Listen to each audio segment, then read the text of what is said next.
Boa tarde a todas e todas. Peço desculpas, hoje eu estou de máscara, porque eu fiz um procedimento aí, vou precisar ficar de máscara. É um prazer imenso hoje receber a professora Gisele Lopes, lá da Universidade Federal do Ceará. Então, vou falar um pouco da trajetória da Gisele. A Gisele, ela é graduada em Química pela Universidade Federal de São Carlos, fez mestrado e doutorado também lá na Universidade Federal de São Carlos, foi aluna do Joaquim, não é isso, Gisele? Joaquim e da Ana Rita. Joaquim e Ana Rita da Embrapa. E ela tem um pós-doutorado em Química Analítica no Metrology Group do Measurement Science and Standards do National Research Council Canadá, em Ottawa. Ela, desde 2004, ela é professora efetiva lá na Universidade Federal do Ceará, no Departamento de Química Analítica e Físico-Química. A Gisele, ela tem experiência na área de Química Analítica, com ênfase em metrologia, métodos ópticos de análise. Tem um microfone... Um minuto. Tem um microfone ligado, deixa eu tentar desligar aqui. Desculpa, Gisele, às vezes acontece. Acho que já desligou, antes que eu alcançasse. Desculpa. Então, a Gisele tem experiência em Química Analítica, com ênfase em metrologia, métodos ópticos de análise, tratamento de amostras e quimiometria. Então, ela desenvolve trabalhos com planejamento experimental e tratamento de dados em química ambiental, análise de águas e sedimentos, biocombustíveis, biodiesel, álcool, fármacos, alimentos e ligas metálicas.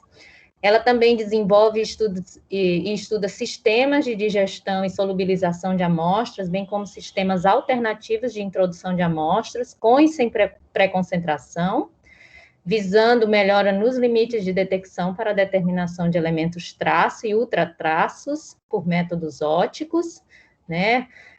Absorção atômica com chama, plasma, ECP óptico, ECP com espectrometria de massas, e é sobre o que ela hoje vai falar para a gente.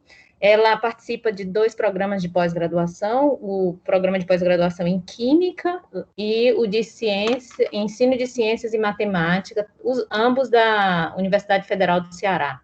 A Gisele já publicou 34 trabalhos, 4 capítulos de livros e tem uma patente. Já orientou 20 trabalhos de iniciação científica, 17 dissertações, 2 teses e supervisionou um pós-doutorado.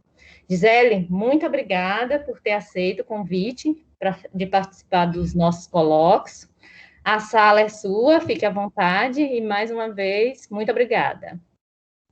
Eu que agradeço a oportunidade de falar um pouco para vocês sobre uma técnica que eu trabalho há algum tempo. Obrigada, Claudete, pelo convite e à Universidade Federal de Pernambuco. Eu vou, então, começar a compartilhar com vocês aqui a minha tela para a minha apresentação.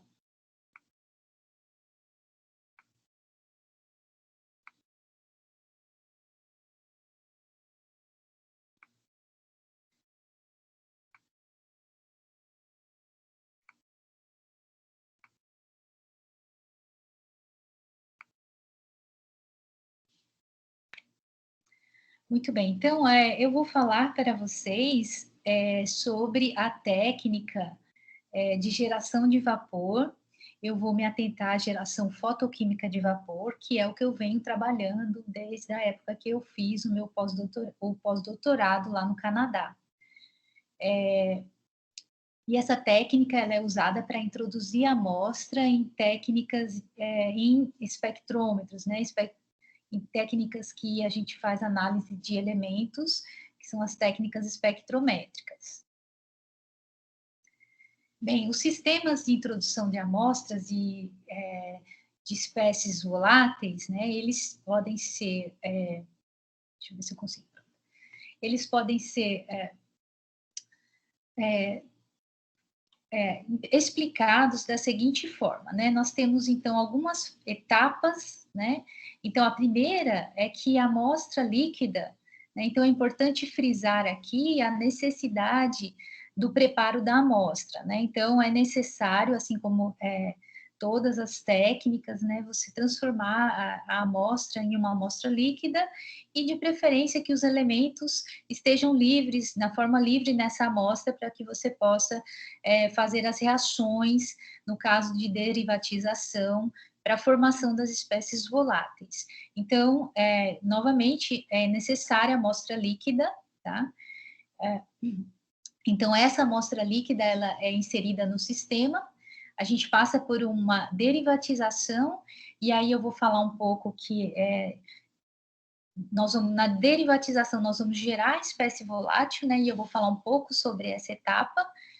Em seguida, nós passamos por a amostra, né, a espécie volátil formada, ela é separada, geralmente num separador gás líquido. Existem alguns sistemas que não se usa o separador gás líquido, que também podem ser utilizados. No entanto, os mais utilizados são sistemas em que se usam separadores gás líquido para introduzir a espécie volátil, separar, na verdade, a espécie volátil do restante da amostra, né, da parte líquida da amostra, para, em seguida, transportar para o atomizador ou detector. Então, eu trouxe aqui uma frase que é de 1984, antiga, de uns autores que publicaram na Analytical Chemistry, falando a respeito da técnica de introdução da amostra, da importância, né, e qual é o objetivo da técnica de introdução da amostra. É principalmente transferir a amostra, né, uma porção da amostra de forma reprodutível e que essa porção seja representativa da amostra para a célula do atomizador. Importante que essa transferência ela seja com alta eficiência e, se possível, né, sem efeitos interferentes. Então, eu frisei aqui com alta eficiência porque é esse o tema, né, dessa que vai levar essa palestra, né? E, na verdade, todas as técnicas, os trabalhos, a pesquisa que é realizada hoje em dia nessa parte de introdução da amostra, ela considera essa eficiência, né? A eficiência de transferência da amostra. Então, nós chamamos, né, a introdução da amostra como o calcanhar de Aquiles das técnicas espectrométricas, porque essa eficiência de introdução da amostra, ela pode limitar muito a sensibilidade da técnica.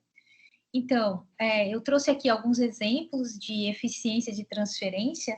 O que nós temos normalmente nos equipamentos comercialmente disponíveis, nós normalmente temos a nebulização pneumática, em que você tem um nebulizador e uma câmara de nebulização, e existe a formação, a partir da amostra líquida, você tem a formação no nebulizador de um aerossol, que são gotículas finas dispersas num gás, que é transportado através da câmara de nebulização, e aí tem a separação das gotículas menores das maiores, as maiores vão para o dreno, e somente as menores alcançam o atomizador, que pode ser uma chama ou plasma no caso dos ICPs.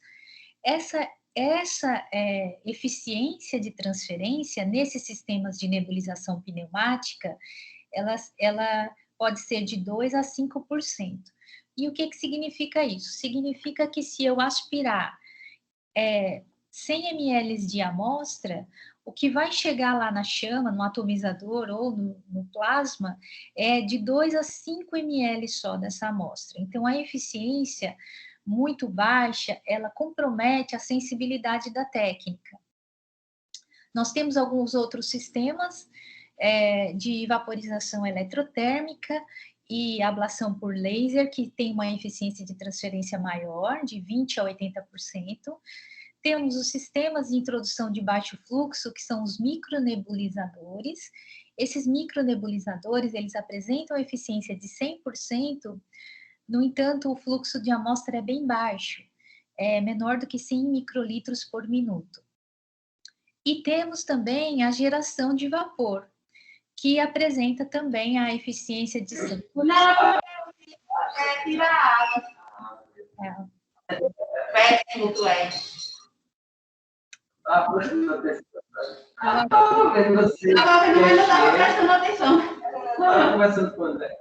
Abriu algum microfone, né? Ok, a geração química, a geração de vapor, ela apresenta a eficiência de transferência de 100%, e também nós temos aproximadamente 5 ml por minuto de fluxo de amostra. E alguns atributos desejáveis dessas técnicas de geração de vapor são as reações em meio aquoso, cinética rápida de geração da espécie volátil, no caso, que essa espécie volátil escape facilmente para a fase gasosa, para poder ser transferida para o sistema de atomização, que sejam gerados produtos estáveis. É preciso ter um confiável controle de interferências, que seja um método reprodutível e de alto rendimento químico e forneça sensibilidade e limites de detecção adequados. Então, na geração de vapor, nós temos a que é mais conhecida, que é a geração química de vapor. Na geração química de vapor, nós vamos ter uma reação utilizando redutores, fortes redutores, normalmente boridreto de sódio, cloreto estanoso também é utilizado. Essa técnica de geração química de vapor, ela foi introduzida em 1968 por esses autores, que publicaram um artigo usando a técnica, né, propondo a geração química de vapor de mercúrio para fins analíticos, né? Então, e nesse trabalho, né, eles propõem, então, a geração de vapor frio, que é de mercúrio elementar. Em seguida, nós vamos ter lá em 1969 um outro trabalho, um segundo trabalho, que foi também de geração química de vapor, no caso, geração de hidreto de arsênio, tá? Então, nos casos, né, em que nós temos a geração química de vapor, os trabalhos que nós encontramos mais na literatura, né, que nós mais encontramos na literatura são relativos à geração de hidretos e geração de vapor frio. Normalmente, o que fazemos aqui mistura-se o analito a um agente redutor, ocorre uma reação, normalmente a pH, controlamos o pH do meio, forma-se a espécie volátil, passamos por um sistema de separação, separamos a fase líquida, né, a matriz da amostra da fase da espécie volátil da fase gasosa, e a fase volátil vai para o sistema de atomização.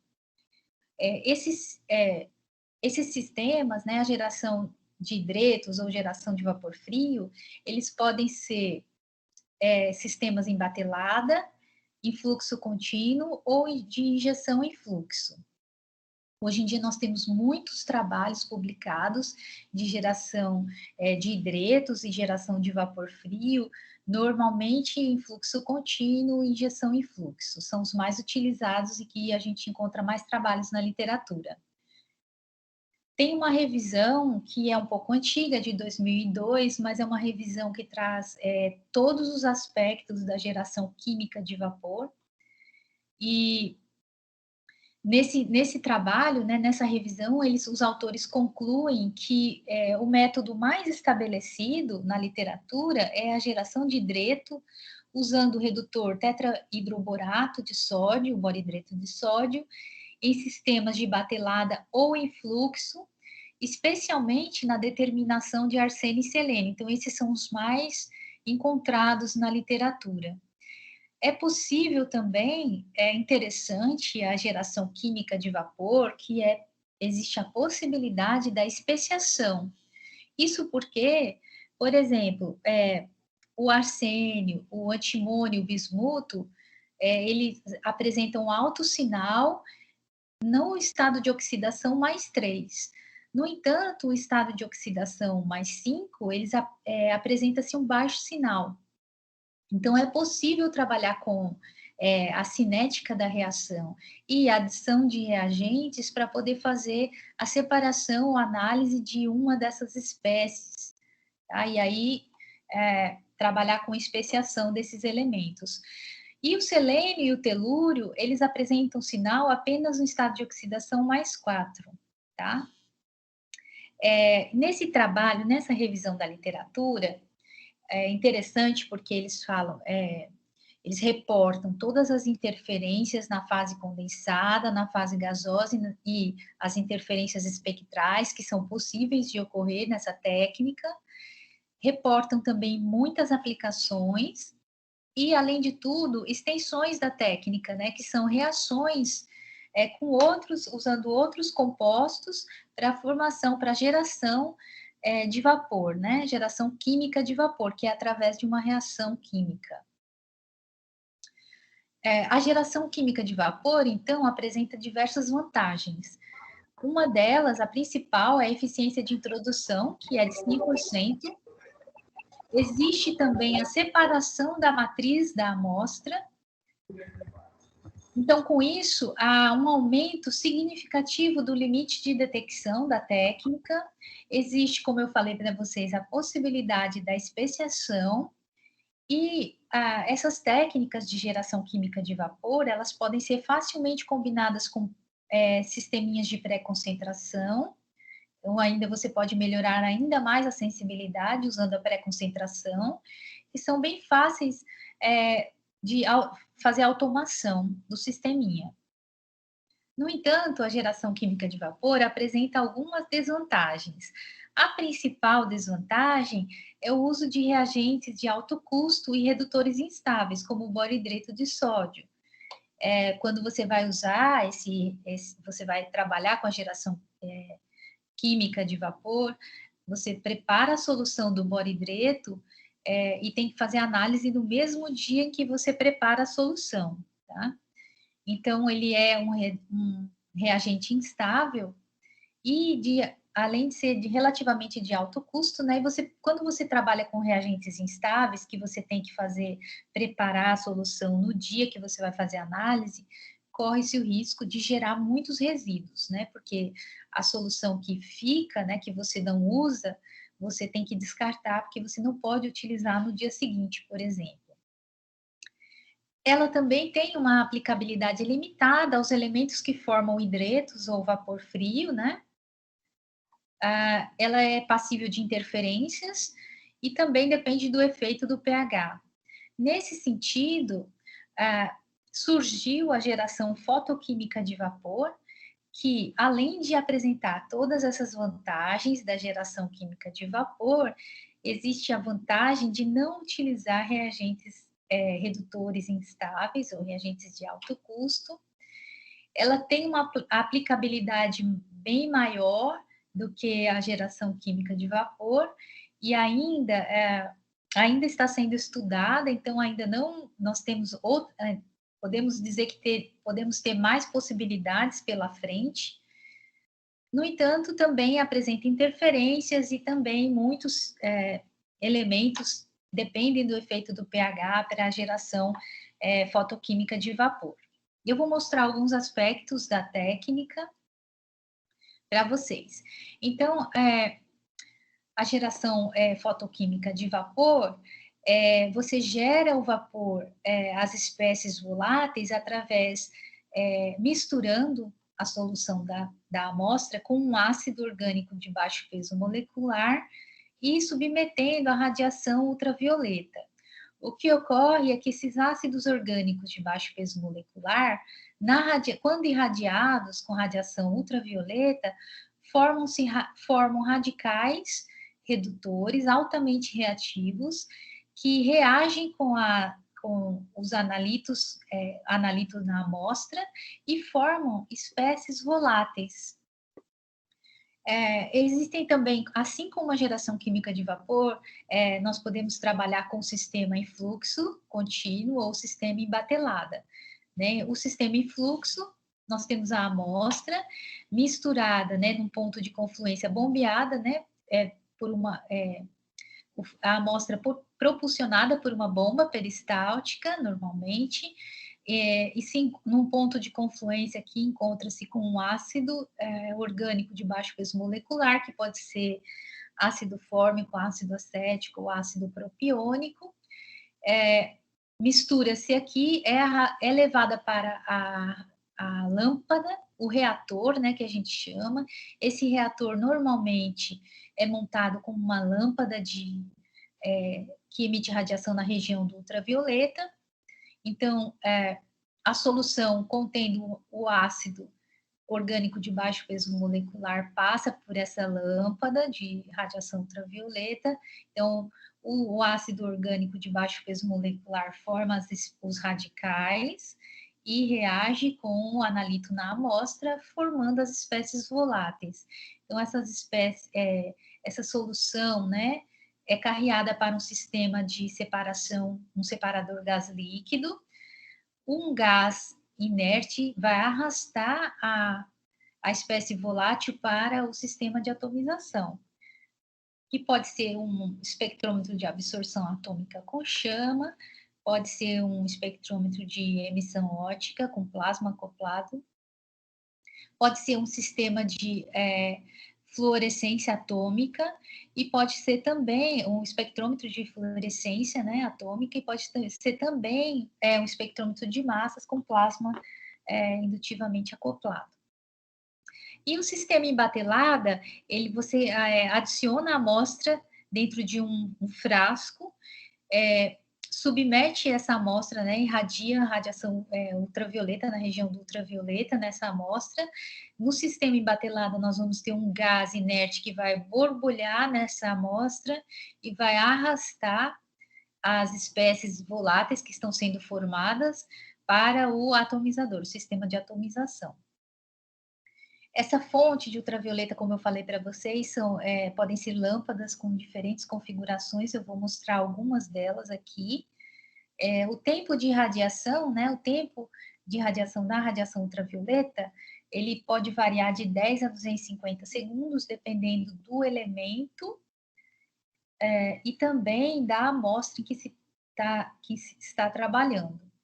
O meio, ele também vai variar de 1 a 50% no ácido, né, de baixo peso molecular. Como eu falei para vocês, pode ser ácido fórmico, ácido acético e ácido propiônico. A primeira demonstração da possibilidade, né, de fotorredução de um íon aquoso para a formação de um hidreto volátil foi feita em 2000, no ano de 2000.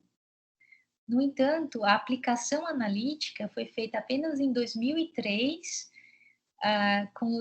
pelo Dr.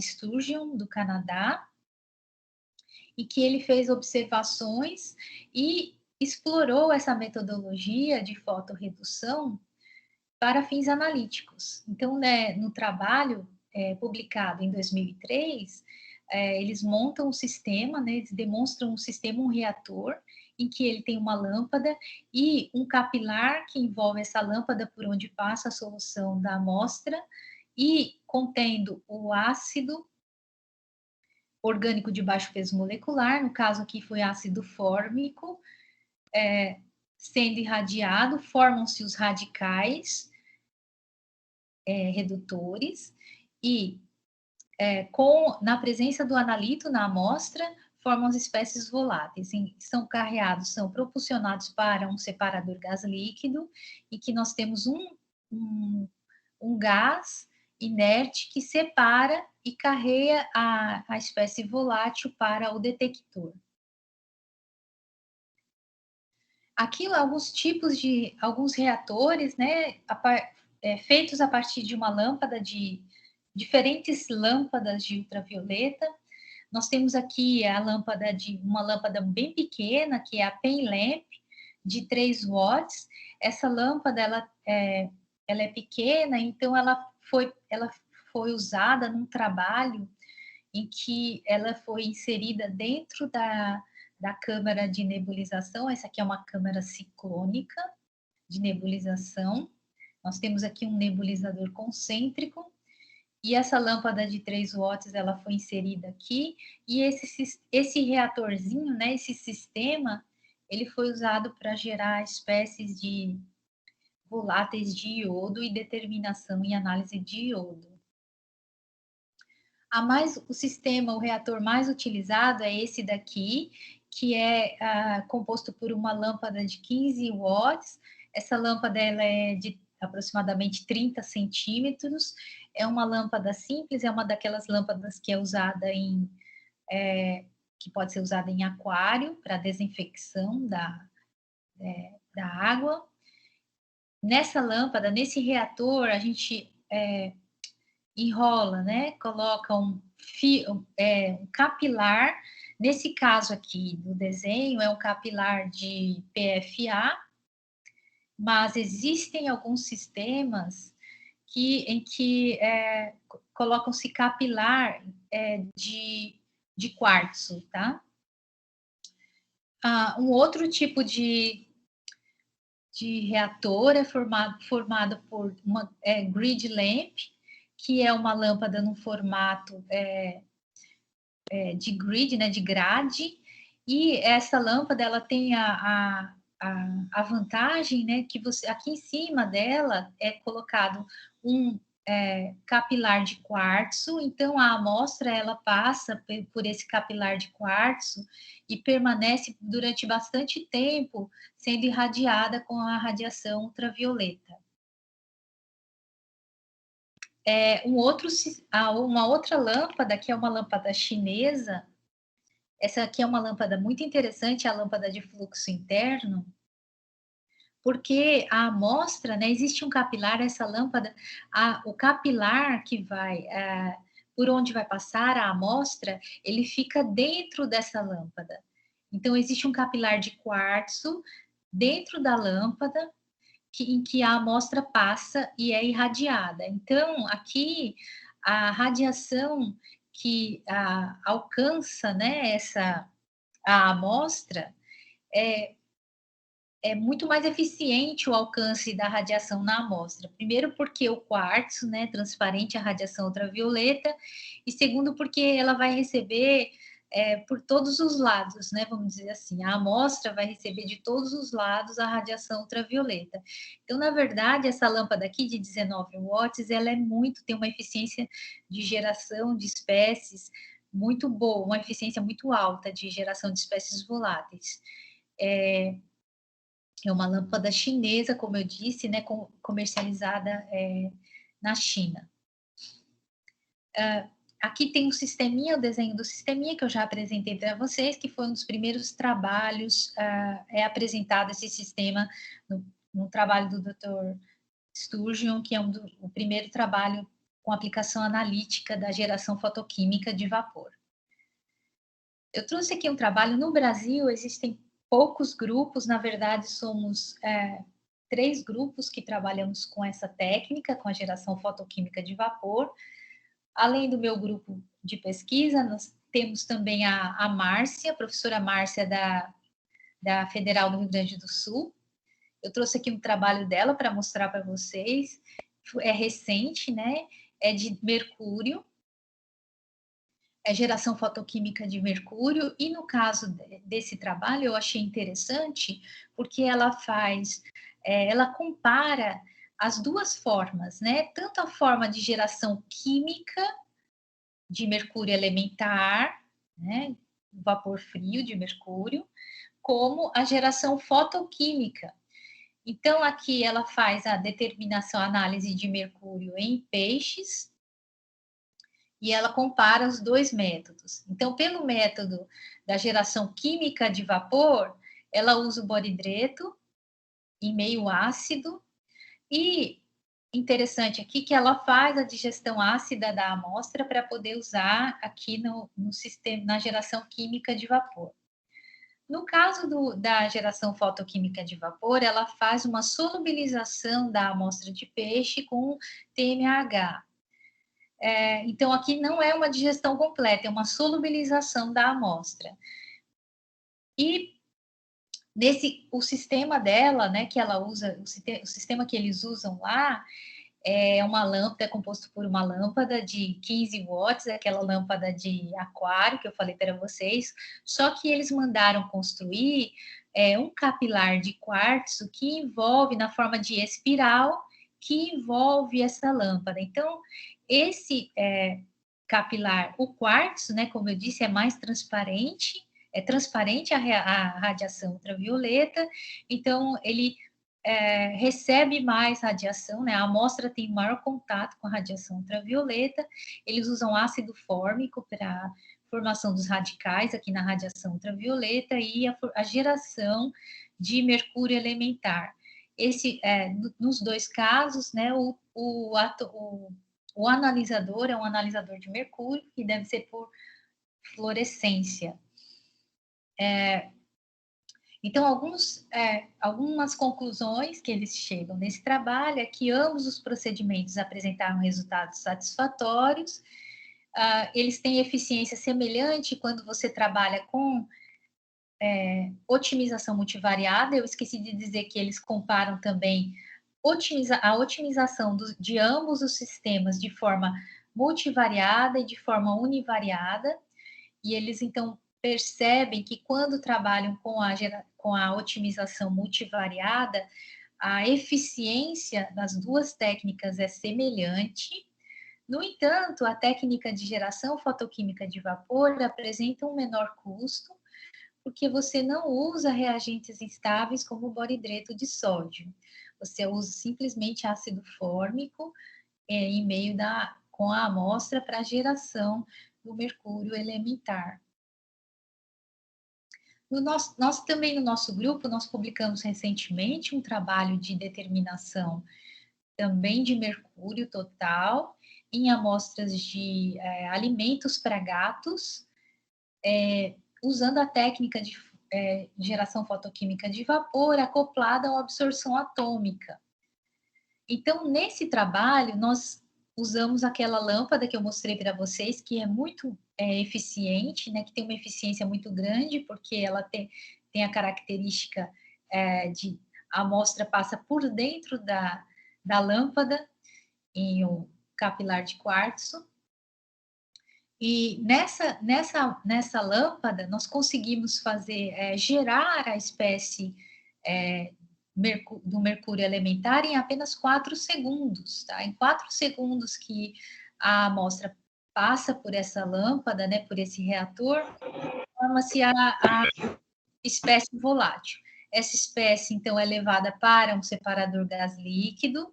No caso, eu vou mostrar para vocês que também essa etapa é importante, né, do separador gás líquido, também é um acessório que é importante nesses sistemas, tá? Esse daqui é um que nós construímos, né, no laboratório, que é a partir de um tubo de Falcon, de 50 ml. Então, aqui o desenho do sistema, nós fizemos a solubilização das amostras de alimentos para gatos em ácido fórmico. A amostra já solubilizada, ela é inserida, passa pelo reator. Olha, nesse reator, ele tem o capilar de quartzo, passa 2 vezes, como vocês podem ver, né, dentro da lâmpada.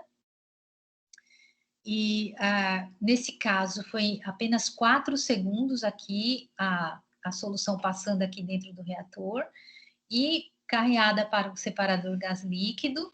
No separador gás líquido, a gente tem a separação da fase líquida, da fase vapor, em que nós temos o analito. No caso aqui, o mercúrio elementar, ele é levado, arrastado com um gás de arraste. Cadê aqui, ó? Um fluxo de gás de arraste aqui, para a célula de atomização. Aqui, no caso, o mercúrio, ele já está na forma elementar, ele absorve a radiação proveniente da fonte, ou a fonte aqui, né? E é detectada aqui a absorvância.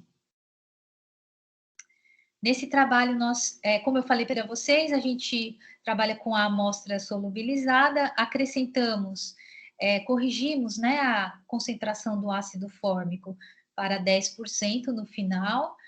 A amostra, como eu disse, passa 4 segundos no reator, formam-se as espécies voláteis, a espécie volátil, existe um gás de arraste a um fluxo de 50 ml por minuto, que arrasta o mercúrio elementar para a célula em T do absorção atômica.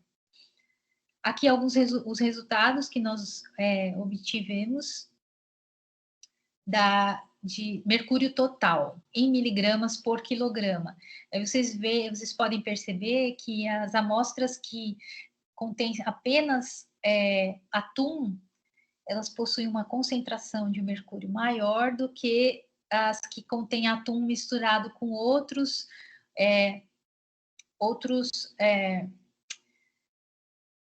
não peixes, são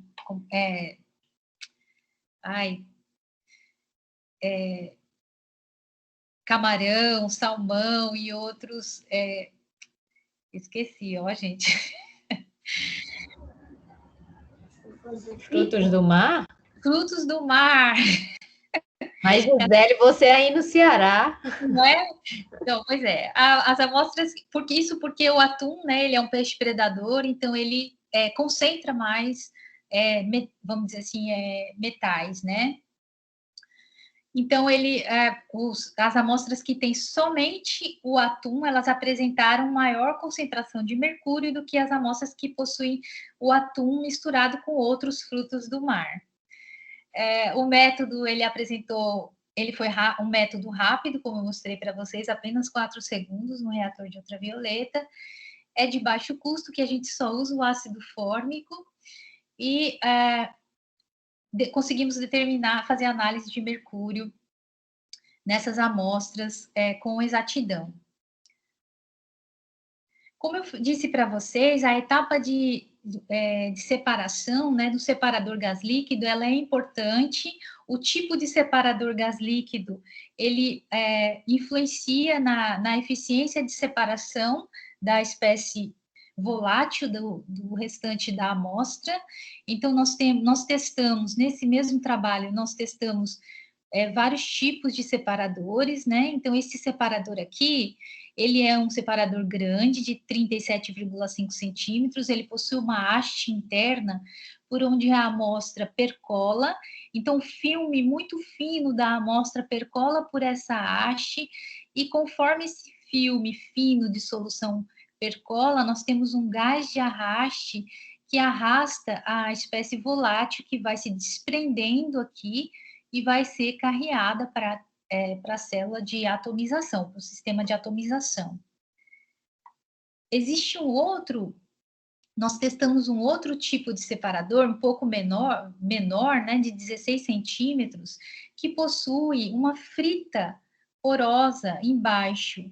Então, o gás de arraste, ele passa por essa frita, a amostra, ela goteja em cima dessa frita porosa, e o gás, ele arrasta, então, a espécie volátil para a célula de atomização. Neste caso, esse separador gás líquido, ele apresenta um problema que formam-se muitas bolhas, né? E quando a gente tem o meio da amostra, quando a amostra, no caso, é solubilizada somente, né? Então, possui matéria orgânica, a gente tem a formação de uma espuma aqui dentro. Então, esse separador, ele não é ideal para quando se trabalha com amostras reais, e principalmente quando essas amostras não são totalmente digeridas, tá? Quando você tem ainda matéria orgânica, existe a possibilidade de formação de muitas bolhas e espumas, e pode até chegar aí para o atomizador. Um outro tipo de separador gás líquido nós construímos no nosso laboratório, ele foi feito a partir de um tubo de Falcon de 50 ml, e foi bem simples, a tampa dele ela é presa, né, aqui, de forma a fechar totalmente o sistema. Nós temos um capilar que suga a amostra, a solução de descarte, a solução da amostra, né, a matriz da amostra, e nós vamos ter a amostra entrando, a amostra entra em contato através de uma conexão já com o gás de Arrache. Quando ela entra em contato aqui já com o gás de Arrache, já começa a separação da fase da espécie volátil do restante da amostra, da fase líquida, e a espécie volátil vai ser arrastada, então, para a célula de atomização. Hoje em dia, quando a gente trabalha com mercúrio, a gente já usa um separador gás líquido de vidro, né? Porque o vidro é melhor para trabalhar com mercúrio. O mercúrio pode absorver no plástico e apresentar efeito de memória no sistema, tá? Eu apresentei para vocês até agora somente de mercúrio, né? Mas outros elementos estão reportados na literatura da formação da geração fotoquímica de vapor. Existe esse trabalho aqui que foi logo em seguida daquele de 2003, também do Dr. Sturgeon, vamos dizer assim, grupos de pesquisa no mundo que trabalham com isso, além do Dr. Ralph Sturgeon, tem alguns grupos, tem um grupo na Europa e tem um grupo na China. Eu acho que agora tem mais um ou dois grupos que trabalham com geração fotoquímica de vapor, mas são poucos grupos de pesquisa no mundo, né, que trabalham com isso. E mesmo assim, o que eu queria dizer para vocês é que tem muitos resultados com esse sistema e ainda tem outras possibilidades, ainda existem possibilidades que ainda não foram estudadas. Então, nesse trabalho aqui, ele já demonstra, né, em 2004, que você tem um aumento, quando ele trabalha com análise por ICP, TOF e MS, que é o espectrômetro de massa com tempo de voo, acoplado a um ICP, né, a um plasma, você tem um aumento da relação sinal-ruído de maior que 1.500 vezes para soluções de 5 nanogramas por ml desses elementos, maior que 20 vezes aumentado, né?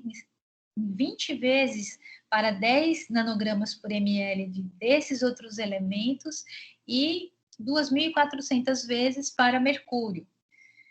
Então, já mostrando aqui a vantagem, né, da técnica, quando se usa como para introduzir a amostra no equipamento, né? E hoje em dia, nós temos cerca de 25 elementos, todos esses elementos aqui, que podem ser gerados fotoquimicamente, espécies voláteis desses elementos para a introdução nos espectrômetros. Aqui um trabalho do Daniel Borges, que é um outro grupo que trabalha aqui no Brasil. Então, no Brasil somos 3, é o grupo da Márcia, lá do Rio Grande do Sul, o grupo do professor Daniel Borges, da Federal de Santa Catarina, e o nosso grupo, que trabalha com um sistema de geração fotoquímica de vapor.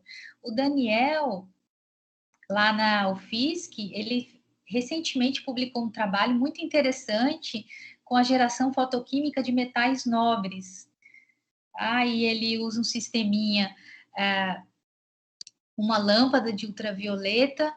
Eu creio que é a lâmpada de 15 watts que ele trabalha. E ele tem um capilar, se eu não me engano aqui, é capilar de quartzo que ele usa para a amostra, né? E aí, do mesmo jeito, né? A amostra em um meio de ácido fórmico, aqui ele faz com 20% de ácido fórmico, um gás de arraste de 1 litro de argônio, 1 litro por minuto, que arrasta para o ICP-MS, as espécies voláteis formadas para o ICP-MS. Ele trabalha com 45 segundos de exposição. Essa lâmpada, 253,7 nanômetros, é a lâmpada de 15 watts. Para ouro, paládio, platina e ródio, a 120 segundos para o irídio. Ele também trabalha com adição de sensibilizador. O cobre 2+, numa concentração bem mais alta, né? Ele melhora a eficiência do processo da geração fotoquímica do irídio e ródio. No caso, o cobre e o ferro, eles são considerados sensibilizadores, porque eles geram um meio rico em elétrons, tá? Em 2012, o Dr. Sturgeon publicou um artigo que ele fala sobre algumas especulações, ele faz algumas especulações a respeito dos mecanismos. Os mecanismos dessa geração fotoquímica de vapor, eles ainda não são totalmente conhecidos. Existe a dificuldade, né, de medir radicais que são formados, né? Porque a espécie volátil, ela depende do tipo de radical que está sendo gerado durante a irradiação, né? Na radiação ultravioleta. Então, nesse trabalho, eles sugerem a formação de alguns radicais, dependendo do ácido orgânico de baixo peso molecular utilizado. Então, eles sugerem a formação de alguns radicais, e ainda também eles sugerem a formação de radicais de H e OH gerados pela quebra, né, da água, da molécula da água, aqui no ácido fórmico, para produzir mais CO. Então, na verdade, existe uma gama muito grande de radicais que podem ser formados durante a radiação, né, no momento de radiação dos ácidos orgânicos de baixo peso molecular, e eles propõem nesse artigo também que, dependendo do ácido orgânico de baixo peso molecular usado e o analito, você tem diferentes espécies que estão sendo formadas. Aqui, nesse caso, eles fizeram medidas no GCMS e puderam ver quais eram as espécies que estavam sendo formadas.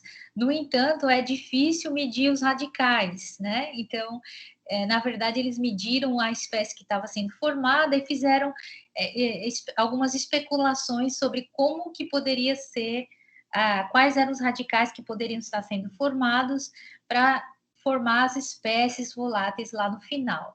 É interessante a gente perceber que o mercúrio, por exemplo, ele vai ser formado sempre o mercúrio elementar, independente do ácido que você use. No caso do selênio, somente o selênio 4 que forma a espécie volátil, o selênio 6 não reage. Então, o selênio 4, em meio de ácido fórmico, pode formar o hidreto, como a espécie com o carbonil, né? E em meio de ácido acético e ácido propiônico são outras espécies que são formadas. É importante saber, conhecer essas espécies, porque a gente vai depender disso daqui para saber qual é o sistema de atomização que nós vamos usar, né? Por exemplo, eu não posso usar como na geração de hidretos, na geração química, que eu tenho somente a geração do hidreto de selênio, eu posso usar a absorção atômica com uma célula de quartzo, né? Inserir lá e o hidreto vai ser quebrado para atomizar o selênio e eu posso medir por absorção atômica, por exemplo, na geração química de vapor.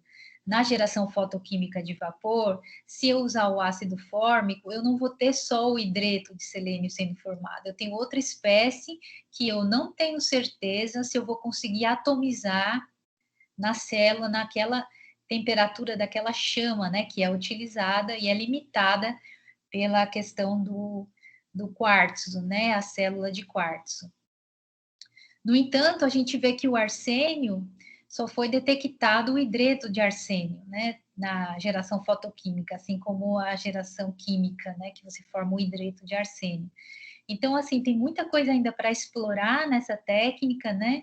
Muita coisa ainda para a gente conhecer sobre as espécies geradas. Aí, no caso do níquel, do ferro, existem outras espécies que são geradas e não mudam de acordo com o ácido utilizado. Então, tanto faz se eu usar ácido fórmico ou ácido acético, eu vou ter as mesmas espécies com o níquel e com o ferro.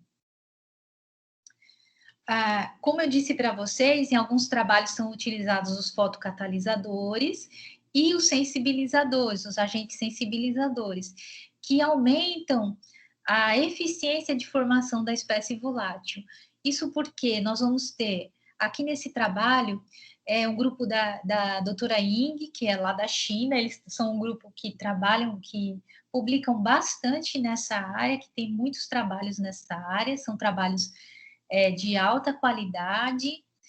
Eles usam aqui nesse trabalho nanopartículas de dióxido de titânio e também o ferro, os íons ferro, para melhorar, aumentar a eficiência da geração fotoquímica de vapor de telúrio. Isso porque eles formam os gaps, que são fotogerados, e elétrons migram para a superfície e se envolvem em reações redox com as espécies absorvidas. Então, melhora bastante a eficiência de formação dessas espécies voláteis. Interferências, então, como eu disse para vocês, uma das maiores limitações da técnica é a probabilidade de interferência de íons coexistentes em amostras reais. Então, é uma das limitações, né? E aí tem vários trabalhos também na literatura que usam estratégias para contornar os problemas, né, de interferências.